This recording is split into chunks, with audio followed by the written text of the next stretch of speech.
Other news tonight, we are learning about a cyber attack against Boeing. The Seattle Times reports the aerospace company has been hit with ransomware from the so-called WannaCry virus. Boeing responded with this tweet saying a number of articles on a malware disruption are overstated and inaccurate. Our Cybersecurity Operations Center detected a limited intrusion of malware that affected a small number of systems. Remediations were applied, and this is not a production or delivery issue. But still, experts say cyber attacks pose one of the greatest overall safety risks to our country and yet are often overlooked. King 5 political reporter Natalie spoke with Washington Congressman Derek Kilmer about a bill he's proposing to try to change that and also involve the state National Guard in combating the issue. Natalie.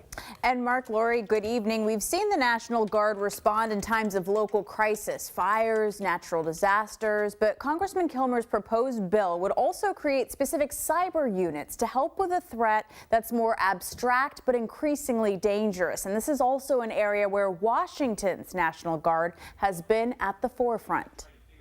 We were involved in cyber before cyber was even a word. Colonel Gent Welsh says given the region's military and tech talent, Washington's National Guard has long been a leader in cybersecurity. We've got a number of folks at Microsoft and Amazon that bring those skills that they learn in the military to industry and then bring industry best practices back into the military. Skills in high demand, considering the great risk that we can't see or fully grasp. But a cyber attack could cripple critical infrastructure from our election systems to transportation to utilities and your ability to have power. I'm really worried about somebody that gets into our electrical grid and does not give it up. They hold it at risk to cause different things to happen within the country. Our election system is a great example. If somebody can go in there and cause doubt within areas of are the voter registration rules correct, or if they can cause us to question basically our fundamental institutions, that's a huge national security risk. It seems like not a week goes by where there isn't news of some sort of a cyber attack. A Washington Congressman Derek Kilmer says his research shows state governments nationwide may not have the resources or unique skills to combat the current threat. The bill he's introduced would create cyber civil support teams through the National Guard that would respond to and help counter cyber attacks. Let's use their expertise.